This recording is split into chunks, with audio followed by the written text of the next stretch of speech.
क्या है चीन का BAT BMS ऐप जो भारत के गरीब ई रिक्शा वालों के लिए बन गया सबसे बड़ी मुसीबत। चलते ई रिक्शा को कैसे रोक रहे हैं लोग, कैसे मिलेगा ई रिक्शा वालों को इस ऐप से छुटकारा। जी हाँ, सोशल मीडिया पर आपने वीडियो देखी होंगी जिसमें जगह जगह पर चीन के एक ऐप से चलते हुए ई रिक्शा को रोका जा रहा है। बताओ किराया कहाँ से दूंगा?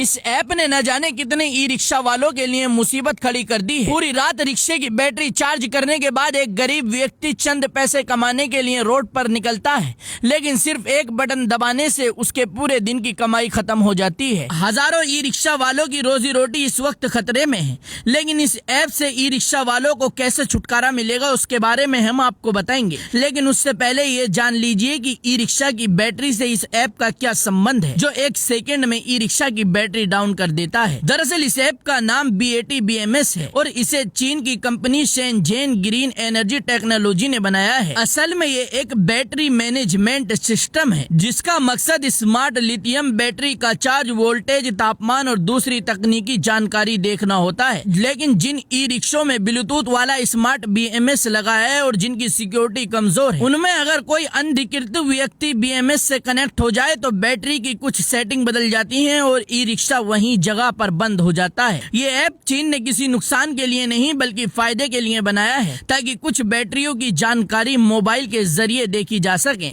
लेकिन भारत के कुछ लोगों ने इसका गलत इस्तेमाल करना शुरू कर दिया है। कुछ लड़के बाइक पर निकलते हैं और ई रिक्शा के पास पहुंचकर उसकी बैटरी की सेटिंग बिगाड़ देते हैं, जिसके बाद गरीब ई रिक्शा वालों की रोजी रोटी जगह पर रुक जाती है। न जाने कितने गरीब ई रिक्शा वाले इस ऐप की वजह से सड़क पर रोते हुए दिखाई दे रहे हैं। लेकिन जिस कंपनी ने ऐप बनाया है उसने इसका समाधान भी साथ में तैयार किया है। अब बात करते हैं उस समाधान की जिसकी वजह से ई रिक्शा वालों को इस ऐप से छुटकारा मिलेगा। दरअसल अगर आपके पास स्मार्टफोन है तो सबसे पहले BAT BMS ऐप डाउनलोड करें। जिस तरह बैटरी की सेटिंग बंद की जाती है उसी तरह उसे दोबारा ऑन भी किया जा सकता है, इसलिए आप बैटरी को दोबारा चालू कर सकते हैं। लेकिन अगर आपके पास स्मार्टफोन नहीं है और आप अपना ई रिक्शा सुरक्षित रखना चाहते हैं तो ये काम जरूर करें। अगर आपकी ई रिक्शा बैटरी में ब्लूटूथ वाला स्मार्ट BMS लगाया तो सबसे पहले उसका डिफॉल्ट पासवर्ड बदलवाएं और मजबूत पासवर्ड रखें। बैटरी का ब्लूटूथ हमेशा चालू रखने की जरूरत ना हो तो उसे बंद रखें या सर्विस सेंटर से डिसेबल करवा दें। बैटरी और BMS का फर्मवेयर सिर्फ अधिकृत सर्विस सेंटर से ही अपडेट कराएं। किसी भी अनजान व्यक्ति को बैटरी या उसके ऐप तक पहुंचने न दे। अगर बैटरी अचानक बंद होने की समस्या बार बार आए तो तुरंत बैटरी बनाने वाली कंपनी या अधिकृत डीलर से BMS की जाँच करवाएं। एक्सपर्ट का मानना है कि मजबूत पासवर्ड, सुरक्षित ब्लूटूथ सेटिंग और समय समय पर सॉफ्टवेयर अपडेट ऐसे जोखिमों को काफी हद तक कम कर सकते हैं। खैर, आपको इसका हमने समाधान तो बता दिया, लेकिन इस वीडियो के जरिए हम उन लोगों से अपील करना चाहते हैं जो ई रिक्शा वालों को परेशान कर रहे हैं। उनसे गुजारिश है कि ऐसा न करें। ये ऐप फायदा पहुंचाने के लिए बनाया गया है, किसी को परेशान करने के लिए नहीं। ब्यूरो रिपोर्ट, गदर TV।